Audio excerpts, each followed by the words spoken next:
ఎచ్చట ఉండాలని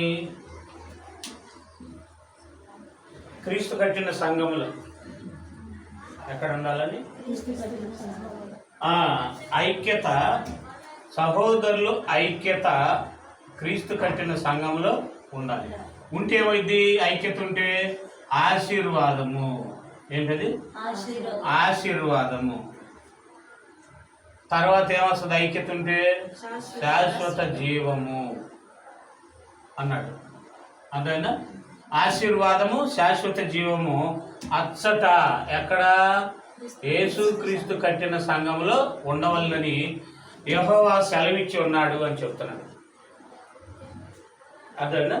అంటే ఐక్యత, సహోదరుల ఐక్యత కలిగి నివసించుట ఎంత మేలు, ఎంత మనోహరం అని చెప్పి అక్కడ ఐక్యత ఉంటే ఏముంటుందంట? ఆశీర్వాదము, శాశ్వత జీవం. నేను ఎప్పుడు చెప్తా ఉంటా, జీవం అంటే 60-70 సంవత్సరాలకు సంబంధించింది ఉంది, శాశ్వతము మరణం లేని జీవం కూడా ఉంది. అంటే ఐక్యత ఉన్న కాడ ఏముంటుంది? శాశ్వత జీవం ఉంటుంది. ఐక్యత లేకపోతే ఏముంటుంది? జీవానికి బదులు మరణం. అంతే కదా, జీవానికి బదులు మరణం. అంటే సంఘములో ఐక్యత ఉండాలి అంటే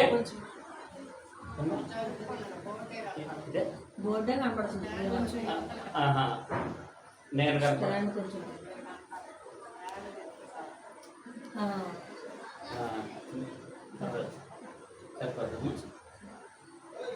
నేను కనపడతాను, పర్లేదు, మాట కనపడుతుంది. ఓకేనా? అర్థమేనమ్మా? కాబట్టి క్రీస్తు కట్టిన సంఘంలో ఏముంటుందయ్యా అంటే మొట్టమొదటిగా ఐక్యత ఉండాలి. ఐక్యత ఉంటే మేలు అంట, మనోహరం అంట. మనమే మన కుటుంబాల్లోనే ఒక 4-5 కోడళ్ళు ఉంటే వాళ్ళందరూ గొడవలు లేకుండా ఉంటే ఏమంటారు పక్కింటి వాళ్ళు? అబ్బా ఏం కుటుంబం రా నాయన, ఎంత మంచి కుటుంబం రా అంటారు. అవునా కదా? మరి వాళ్ళనే అట్టాగంటే మరి యేసుక్రీస్తు కట్టిన సంఘం కూడా ఎలా ఉండాలి? ఐక్యతగా ఉండాలి. ఐక్యత ఉంటే ఏమొస్తుంది? సంఘానికి ఆశీర్వాదము, శాశ్వత జీవం ఉండాలని యెహోవా ఏం చేశాడు? సెలవిచ్చి ఉన్నాడు. అంటే రాబోయే కాలాన్ని సూచించి చెప్పాడు కీర్తన గ్రంథంలో. అదేనమ్మా? కాబట్టి ఐక్యత ఉండాలి అంటే ముందు ఏ మనసు ఉండాలి? ఐక్యత ఉండాలి అంటే వాళ్ళు తోడుపాటలు చూడమ్మా, వాళ్ళు ఒకళ్ళు విడిచిపెట్టి ఉండలేరు అంటారు. ఎందుకని అమ్మా అంటే వాళ్ళు అంటారు, ఎందుకని మీ తోడుకోడళ్ళు ఎప్పుడు ఐక్యతగా ఎలా ఉండగలరు అంటే ఐక్యతకి ముఖ్య కారణం ఏంటో తెలుసా? మనసులు కలవాలి. ఏముండాలి? ఏముండాలమ్మా? మనసులు కలవాలి. చూడండి, అపోస్తల కార్యాలు 2వ అధ్యాయం 45వ వచనం.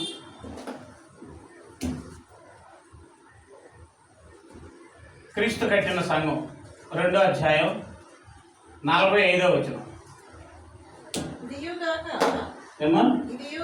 ఇదియుగాక వారు తమ చరస్థిరాస్తులను అమ్మి అందరిని వారి వారి అక్కర కొలది పంచిపెట్టిరి. మరియు వారు ఏక మనస్కులై. అది ఇక్కడ ఏముంది? ఏక మనసు. ఎన్ని మనసులు వాళ్ళే? ఎంతమంది? ఎన్ని వేల మంది? 3,000 మంది అనుకుందాం. అక్కడ 5,000 మంది. అర్థమైందా? 3,000 మందిది ఎన్ని మనసులు అంట? ఏక మనసు అంట. ఒకే మనసు. అందరిది ఏ మనసు? ఒకే మనసు. ఎట్టాకొచ్చింది? ఐక్యత ఉండాలంటే రీజన్ ఉండాలిగా. అంతే కదా? నీకే ఎందుకమ్మా మీ తోడుకోడలు ఒకరినొకరు విడిచిపెట్టి ఉండలేరు అంటే ఐక్యత అంటారు. ఐక్యత కలగాలి అంటే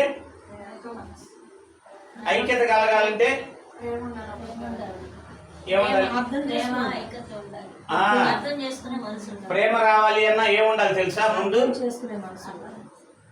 అర్థం చేసుకునే మనసు ఉండాలంటే మూలం చెప్పండి. మంచితనం దగ్గరకు వచ్చారు. ఇంకొంచెం త్యాగం ఉండాలి. మంచితనం ఉంటే త్యాగం ఉండాలి. మా అమ్మ అంటే నాకు బాగా ఇష్టం అన్నాడు ఒక అబ్బాయి. ఎందుకని? మా అమ్మ చిన్నప్పటి నుంచి నా కోసం ఇట్లా చేసిందని చెప్తాడు. అంటే రీజన్ ఉంటేనే ప్రేమ ఉంటుంది, రీజన్ లేకపోతే ప్రేమ ఉండదు. అవునా కదా? రీజన్ లేకుండా ప్రేమ ఉంటుందా? రీజన్ లేకుండా ఐక్యత వస్తుందా? రాదు. అందుకని యేసుక్రీస్తు కట్టిన సంఘానికి ఏముంది?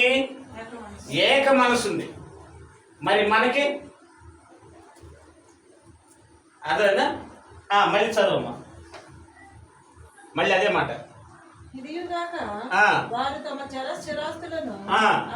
అది ఏక మనసు ఉంటే ఏమైంది? ఏక మనసు వలన ఏక మనసు ఎలా వచ్చింది అంటే, ఏక మనసు ఎలా వచ్చింది?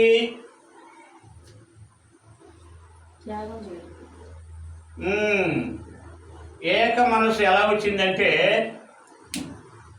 చదువుమ్మా. స్థిరాస్తులు అది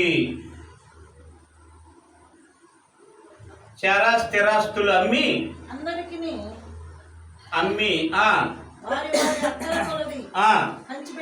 అది పంచి పెట్టారు. మిమ్మల్ని అడిగి, అందుకే వాళ్ళకి ఏక మనసు ఎందుకు వచ్చింది? ఎలా వచ్చింది అమ్మా? ఏక మనసు ఎలా వచ్చింది? స్థిరాస్తులు అమ్మి పంచి పెట్టుకున్నారు. అర్థమైందా? ఇప్పుడు ఒకరి దగ్గర 10 లక్షలు, ఒకరి దగ్గర 2 లక్షలు, ఒకరి దగ్గర 50,000, ఒకరి దగ్గర 10,000, ఒకరి దగ్గర 30 లక్షలు, ఒకరి దగ్గర ₹1,00,00,000 ఇట్లా ఉన్నాయి. వాళ్ళందరూ ఏం చేసుకోలేకపోయారంటే, అరే బాలమామ దగ్గర 10 లక్షలే ఉన్నాయి, నా దగ్గర ఏమో 50 లక్షలు ఉన్నాయి, నాకంటే బాలమామ ఎవరు? పేదది. మరి నా దగ్గర 50 ఉంచుకొని బాలమామ దగ్గర 10 లక్షలు ఉంటే నా మనసు ఏం కాదు? ఉండేవట్టలేకపోయింది.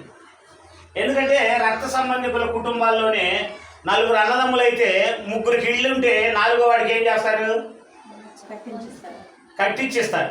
అరే మన 3కి ఇల్లు ఉంది, వాడికి ఇల్లు లేదురా అని ఏం చేస్తారు? కట్టించేస్తారు. అప్పుడు ఏం చేస్తారు వాళ్ళు? అప్పుడు ఒకళ్ళ మీద ఒకళ్ళకి ఏ మనసు వస్తుంది? ఏక మనసు వస్తుంది. అవునా కాదు? అంటే శరీర సంబంధమైన కుటుంబంలోనే మన 3కి ఇళ్ళు ఉన్నాయి, మన చిన్న తమ్ముడికి ఇల్లు లేదురా అంటే వాళ్ళు కలిసి వాళ్ళతో సమానంగా ఏం చేస్తారు? ఇల్లు కట్టి పెడతారు. అప్పుడు యేసు ప్రభు కట్టిన సంఘంలో కూడా ఒకళ్ళకి ₹1,00,000, ఒకళ్ళకి వేలల్లో, ఒకళ్ళ కోట్లల్లో ఉంటే వాళ్ళందరూ ఒకళ్ళకి తక్కువ ఎక్కువ ఉండటం భరించలేకపోయారు. ఏం చేశారు? భరించలేక ఏమైపోయారు? అమ్మో ఇట్లాగైతే బాగలేదు మనకి అని చెప్పి మొత్తం స్థిరాస్తులు అన్నీ అమ్మేశారు. ఏం చేశారు? పొలాలు అమ్మేశారు, వస్తువులు అమ్మేశారు, ఇళ్ళు అమ్మేశారు, మొత్తం అమ్మేసి అందరూ అమ్మేసి మొత్తం సట కుప్పేశారు డబ్బులన్నీ. అప్పుడు అపోస్తలులు వచ్చి ఏం చేశారు తెలుసా? అరే మనం నీది తక్కువ కులం, నాది ఎక్కువ కులం, నాది మధ్య కులం అని భేదాలు ఉంటాయి కదా సంఘంలోకి వస్తే. అవునా కదా? ఇప్పుడు కులాలు వేరే ఎందుకై చెప్పండి? డబ్బును బట్టే కదా. అంటే ఇద్దరు సమానంగా ఉంటే అట్టా ఉంటుంది. అందుకని యేసుక్రీస్తు కట్టిన సంఘంలో ఉండే లక్షణం ఏంటో తెలుసా? మొట్టమొదటిగా అందరూ సమానంగా ఉండాలనుకుంటారు. ఉండాలనుకున్నారు కాబట్టి ఏం చేశారు? స్థిరాస్తులు అమ్మి పంచి పెట్టారు. అందరూ పంచుకునేసరికి అందరికి సమానంగా డబ్బు ఉంది. వాళ్ళలో పేదోళ్ళు అనుకోవడానికి ఎవరైనా ఉన్నారా? పేదోళ్ళు ఎవరు లేరనమాట. చదువమ్మా. స్థిరాస్తులు అమ్మి అది వారి అక్కర కొలది పంచిపెట్టిరి.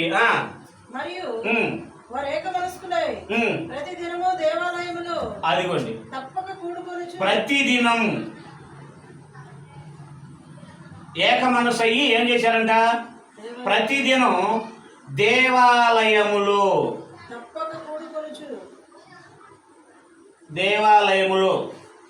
ఒక్కరోజు కూడా తప్పలేదంట. దేవాలయములో తప్పక కూడుకొనుచు ఇంటింట ఆ, రొట్టె విరుచుచు ఇంటింట రొట్టె విరుచుచు అంటే రొట్టె విరవటం అంటే ఆ రోజులు ఏం చేస్తారు తెలుసా? భోజనం చేయి రొట్టె తినేది. ఇంటింట రొట్టె విరుచుచు రొట్టె విరుచుచు విరుచుచు అంటే ఏంటి? భోజనం చేస్తూ అని అర్థం. అర్థమైందమ్మా? అంటే రోజుకు ఒక ఇంట్లో ఏం చేస్తారు? అది అంటే ప్రతిదినం కూడుకుంటున్నారు. ఇంటింట ఏం చేస్తున్నారు? భోజనం చేస్తున్నారు. ప్రతిదినం ఏం చేస్తున్నారు? దేవాలయంలో తప్పక కూడుకుంటున్నారు. మీకు అర్థమైందా? ప్రతిదినం ఏం చేస్తున్నారు? తప్పకుండా కూడుకుంటున్నారు. అంటే మాట్లాడిన వాళ్ళతోనే, తిన్న వాళ్ళతోనే జీవితం మొత్తం అందరూ ఒకచోట ఉండేసరికి వీళ్ళని పాపంలోకి నెట్టేవాళ్ళు. పాపానికి అవకాశం ఎక్కడ ఉంటుంది చెప్పండి? పలానా చోటకి వెళ్ళాలంటే అందరు కలిసి వెళ్తున్నారు, పలానా పని చేయాలంటే అందరు కలిసి చేస్తున్నారు. ఇక అప్పుడు పాపం చేయడానికి అవకాశం ఎక్కడ ఉంటుంది? అదే విడివిడిగా ఉంటే, విడిగా ఉంటే ఎవరితో కలుస్తాం? లోకంలో ఉన్న వాళ్ళతో కలుస్తాం. వాళ్ళ మాటలు, వాళ్ళ లక్షణాలు అన్నీ మనకేం చేస్తాయి? ఆటోమేటిక్గా అభివృద్ధి. అంటే రోజంతా వాళ్ళతో గడుపుతాం, సాయంత్రం వచ్చేసరికి 1 గంట మాత్రం మనం అందరం కూర్చుంటాం. అది ప్రేమ కూడా ఉండదు. అందుకని మొదటి శతాబ్దం క్రీస్తు కట్టిన సంఘం అంత గొప్పగా ఉంది అంటే వాళ్ళు ఏం చేశారు తెలుసా? మొట్టమొదటిగా చరాస్థిరాస్తులు అమ్మేసరికి ఏ మనసు వచ్చింది? ఏక మనసు వచ్చింది. మనందరం ఒకటా అని మనసు వచ్చింది. వీళ్ళందరూ ఒకటి అనే భావన ఎప్పుడు వచ్చింది? అమ్ముకోవటాన్ని బట్టి. దేన్ని బట్టి? ఆస్తులు అమ్ముకోవటాన్ని బట్టి. అమ్ముకోకపోతే వచ్చిందా? రాదు. అందుకే వాళ్ళ క్రీస్తు సంఘం అంటే సామాన్యం కాదు. ఇప్పుడు మనం కూడా ఇలా చెయ్యాలని రాయించాడా దేవుడు, లేదా వాళ్ళు చేశారని రాయించాడా? చెయ్యాలని రాయించాడు. కఠినంగా ఉంది కదా ఏం బట్ట? కఠినంగా ఉంటుంది. అయినా తప్పదుగా. ఇప్పుడు బిళ్ళ చేదుగా ఉంటుందా తీయకుంటుందా? టాబ్లెట్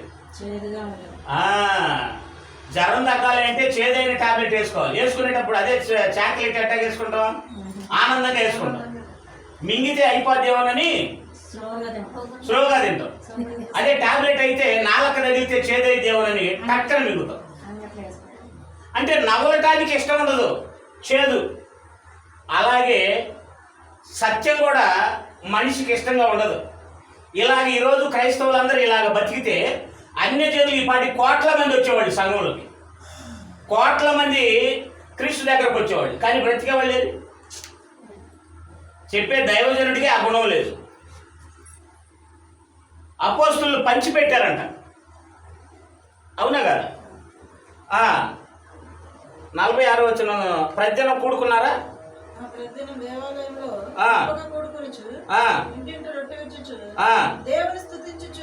అది ఏం చేశారు? దేవుని స్తుతించారంట. ఏం చేశారమ్మా?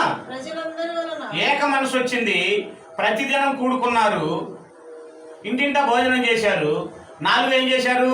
దేవుణ్ణి స్తుతించారు. ఏం చేశారు? దేవుణ్ణి స్తుతించుచు.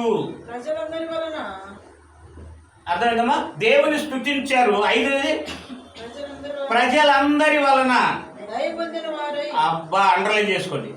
ప్రజలందరి వలన దయ పొందిన వారై. ఇక్కడ ఆగండి ఒకసారి. ప్రజలందరి వలన దయ పొందిన వారై అన్నాడు.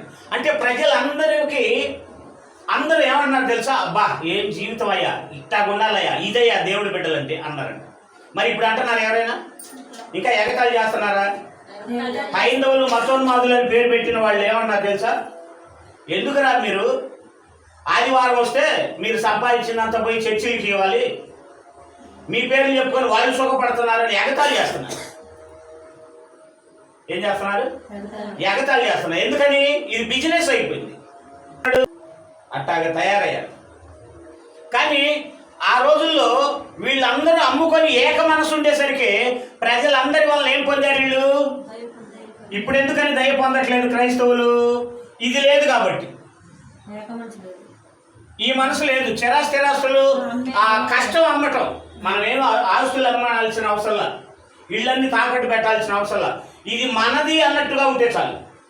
ఎవరు ఉన్నారు? అమ్మా బాగలేదు, అయ్యా బాగలేదని ఎవరైనా వచ్చావు అనుకో, చేతులు డబ్బులు ఉంచుకొని ఏముంటాం? అస్సలు పైసా అంటే ఇంకెక్కడ ఆస్తులండి, ఇంకెక్కడ ఆస్తులండి. ఇంకా మనలో ఈ గుణం లేకపోతే దయ ఎప్పుడు? కానీ మనుషులు దయ పొందారు చూసారా? ప్రజలందరి వల్ల ఏం చేశారు? దయ పొందిన వారై.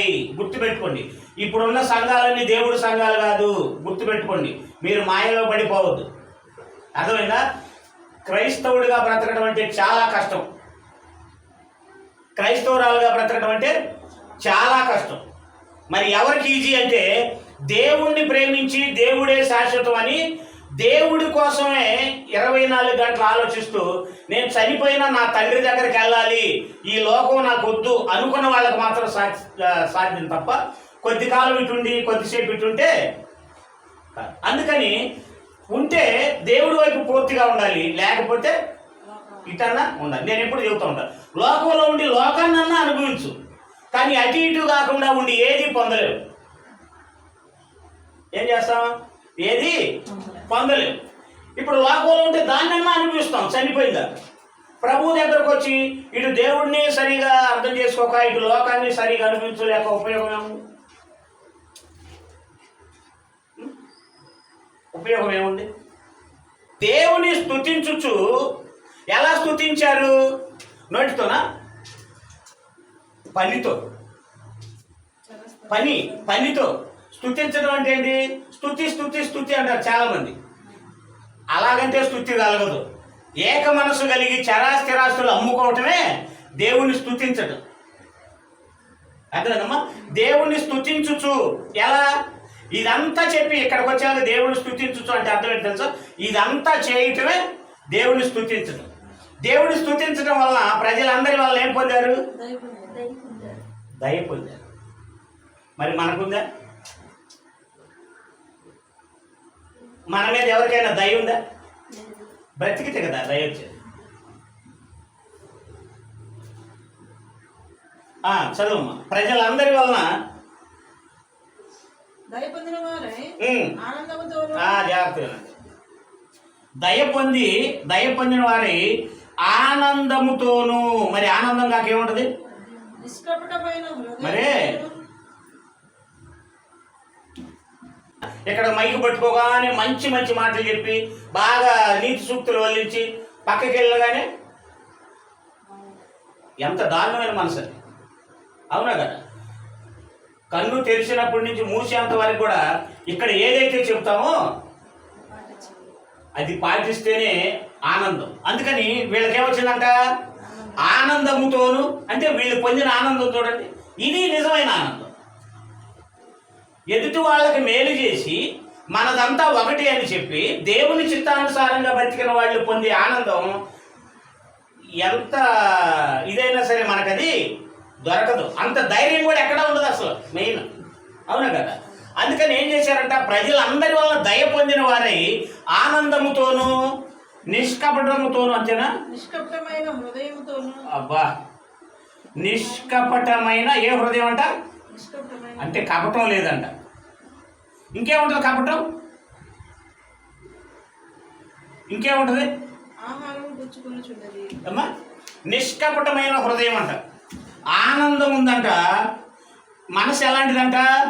నిష్కపటమైన మనసు అంట. అంటే కపటం ఏముండదు మనసులో. బయటకు ఒకటి లోపల ఒకటి ఏముండదు.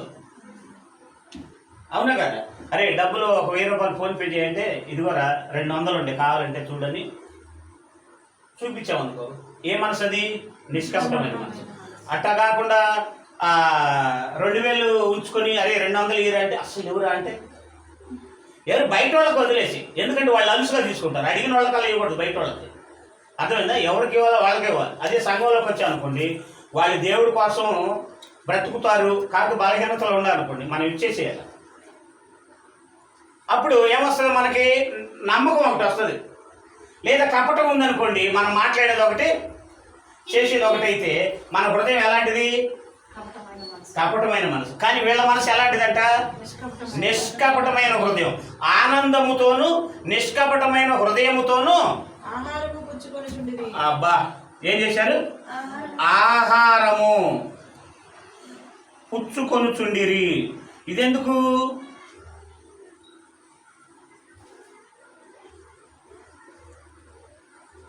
నిజంగా దేవుడు పనిచేసి తినే ఆహారంలో ఉండే ఆనందం ఎందులో ఉంటుంది ఏమా? ఎందులో ఉంటుంది చెప్పండి. అందుకని వీళ్ళు ఆనందముతోనూ నిష్కపటమైన హృదయముతోనూ ఆహారము పుచ్చుకొనుచుండిరి. మరి మరియు ప్రభువు రక్షణ పొందుచున్న వారిని ఇక్కడ జాగ్రత్త చదవండి. మరియు ప్రభు రక్షణ పొందుతున్న వారిని అనుదినము వారితో చేర్చుచుండెను. అది అనుదినము ఏం చేస్తున్నారంట? వారితో చేర్చు. అనుదినము వారితో అంటే సంఘముతో, అంతేనా? రక్షణ వారితో అంటే సంఘముతో చేర్చుకున్న, సంఘంలోకి చేర్చుకుంటున్నారంట.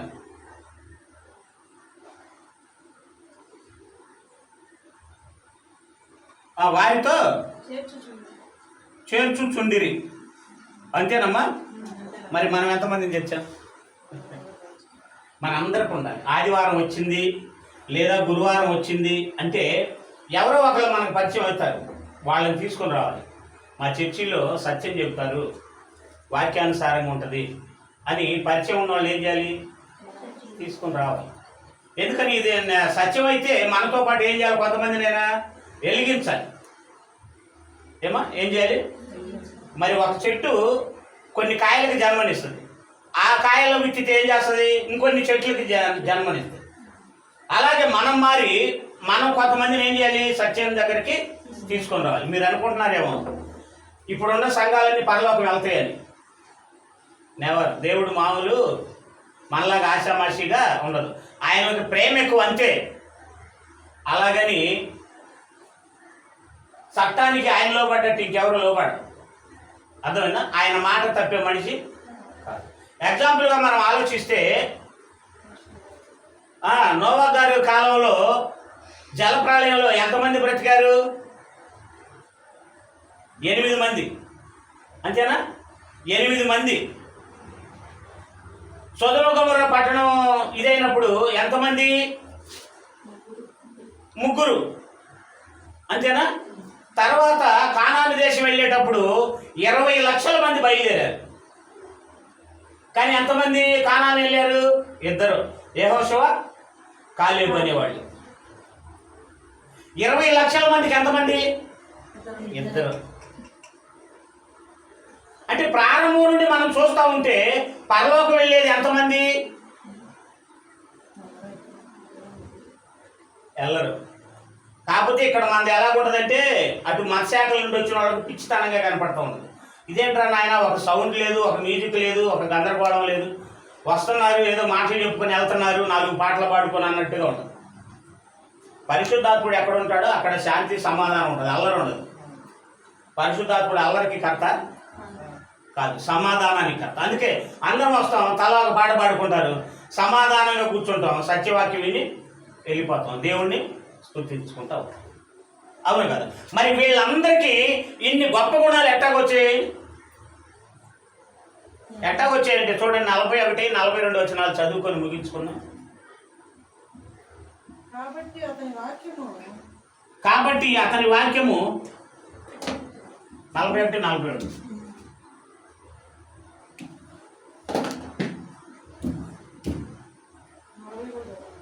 అమ్మా చదువు.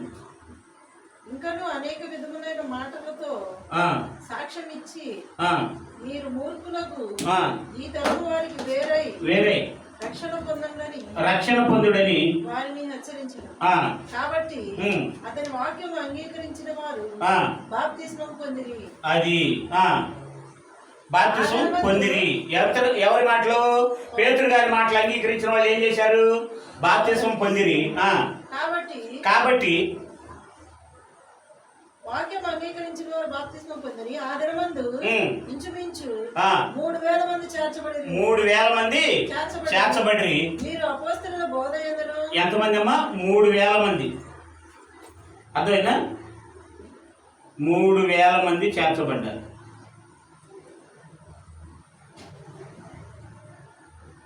చేర్చబడ్డ వాళ్ళు ఏం చేశారు? అపోస్తలుల బోధ యందును. ఏ బోధలో ఉన్నారు? అపోస్తలుల బోధ యందును అన్నాడు. అపోస్తలుల బోధ ఏంటి? అద్భుతాలు, సూచక్రియల, మహత్కార్యాల కాదు. అపోస్తలుల బోధ ఏంటంటే యేసు దేవుని కుమారుడు, యేసుక్రీస్తునందు విశ్వాసం ఉంచిన వాళ్ళు నిత్య జీవానికి వెళ్తారు అంతే తప్ప అపోస్తలులు ఎక్కడ కూడా శరీర సంబంధమైన బోధలు ఎక్కడ కూడా చేయలే. అందుకే అపోస్తలులు అంటారు మేము సిలువ వేయబడిన క్రీస్తును ప్రకటిస్తున్నాం అంటారు. ఏమంటారు? సిలువ వేయబడిన క్రీస్తుని. అంటే సిలువ వేయబడిన క్రీస్తు ఒక ఆయన ఉన్నాడా? సిలువ వేయబడక ముందు అద్భుతాలు చేశాడు, సూచక్రియలు చేశాడు, మహత్కార్యాలు చేశాడు. మీకు అర్థమైందా? కానీ సిలువ వేసిన తర్వాత అద్భుతాలు ఎక్కడ చేశాడు? ఇప్పుడు ఏది అద్భుతాల వల్ల మారాలా మనం? దేవుని యొక్క త్యాగం వల్ల మారాలా మనం? అది అంటే అద్భుతాల కాలం అయిపోయింది. వచ్చే వారం చెప్తా యేసుక్రీస్తుని ఏమని నమ్మాలి అనే అంశం చెప్తాను మీకు. అప్పుడు మీకు అర్థమైపోయింది యేసుక్రీస్తుని ఏమని నమ్మాలని. కాబట్టి 3,000 మంది చేర్చబడి ఏం చేశారు? అపోస్తలుల బోధ యందును.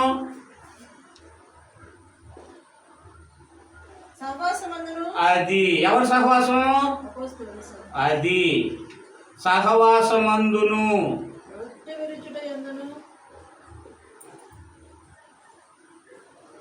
రొట్టె విరుచుట ఎందును. ప్రార్థన చేయుట ఎందును.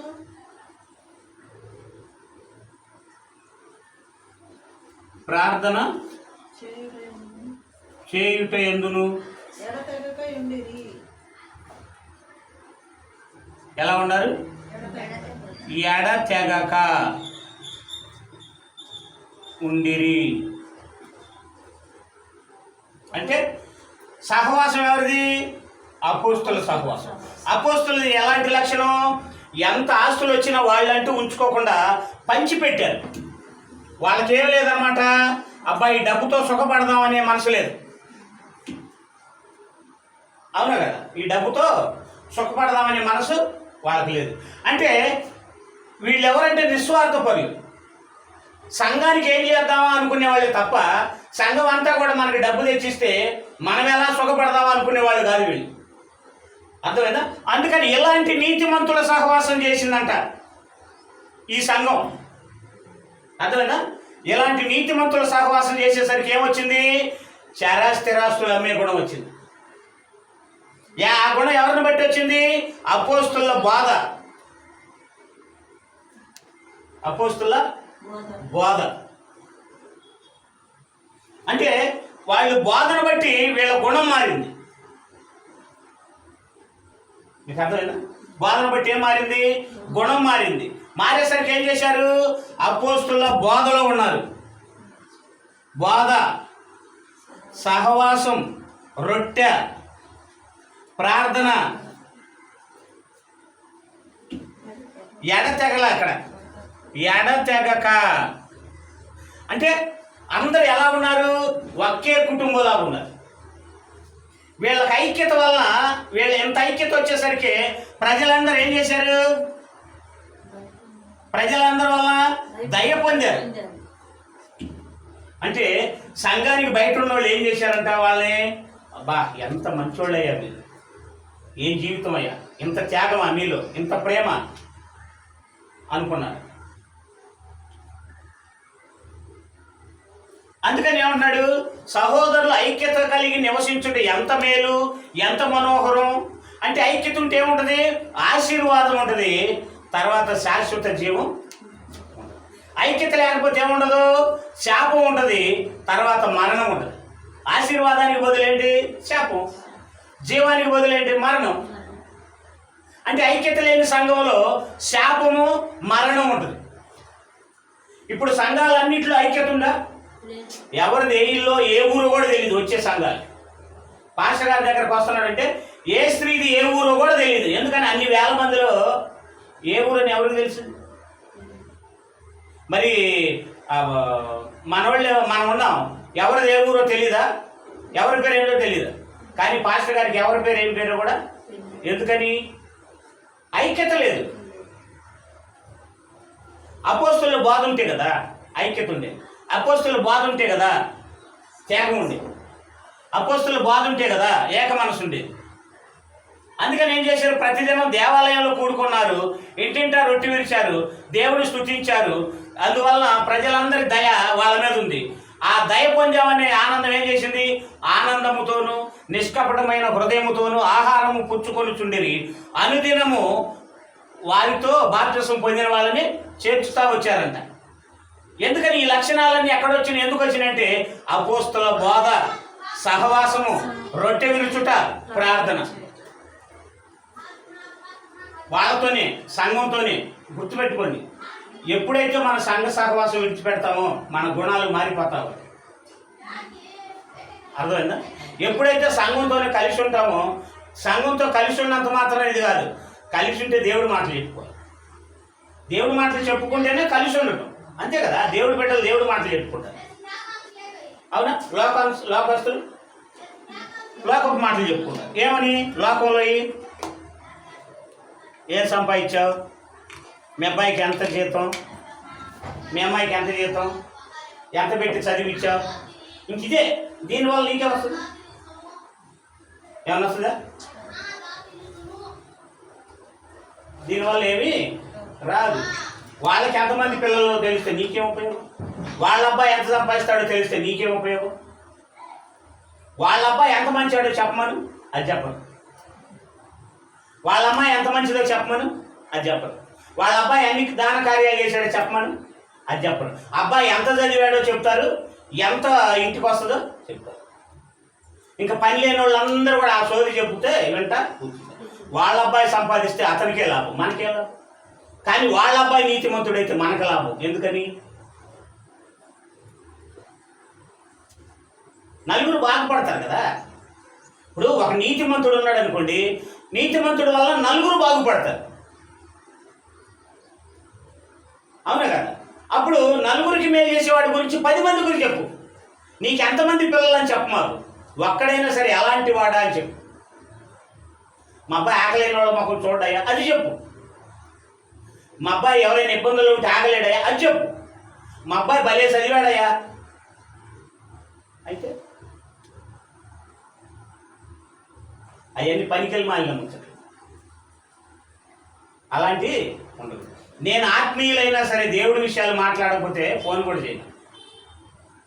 నాకు ఎంత ఫ్రెండ్లు అయినా సరే దేవుని విషయాలు ఫోన్ చేసినప్పుడు దేవుడి విషయాలు మాట్లాడకపోతే, లేదా సహోదరుల యోగక్షేమాల గురించి చెప్పకపోతే, లోకానుసారమైన చెప్తే నేను వాళ్ళకి ఫోన్ కూడా చేయను.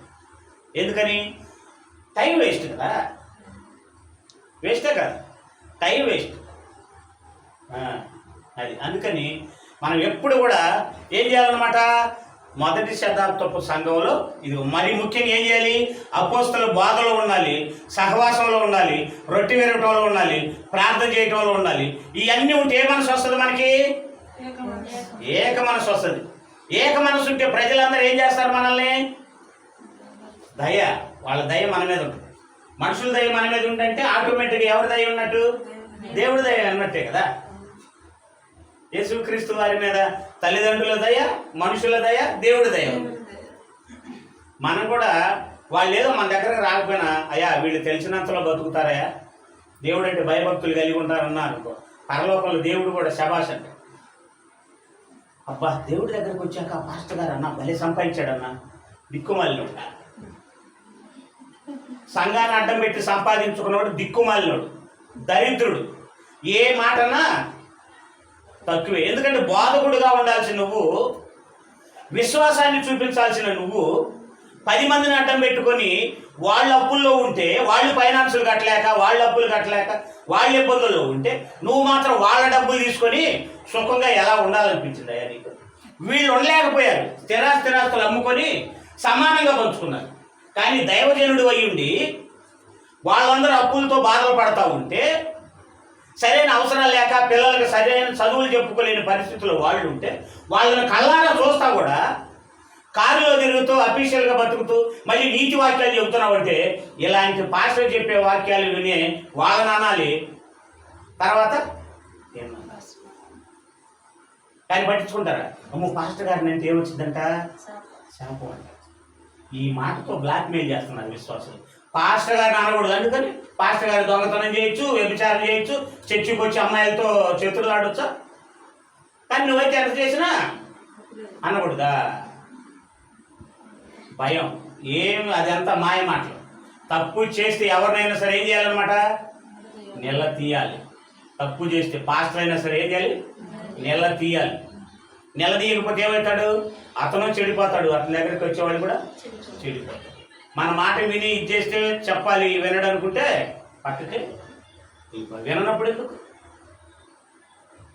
అవునా కదా? అది కాబట్టి మనం అందరం కూడా ఏం కలిగి ఉండాలి, ఏక మనసు కలిగి ఉండాలి. అపోస్తల బోధలో ఉండాలి, సహవాసంలో ఉండాలి, రొట్టె విరుచుట్లో ఉండాలి, ప్రార్థనలో ఉండాలి. వచ్చే వారం అపోస్తల బోధ గురించి మనం మాట్లాడాలి.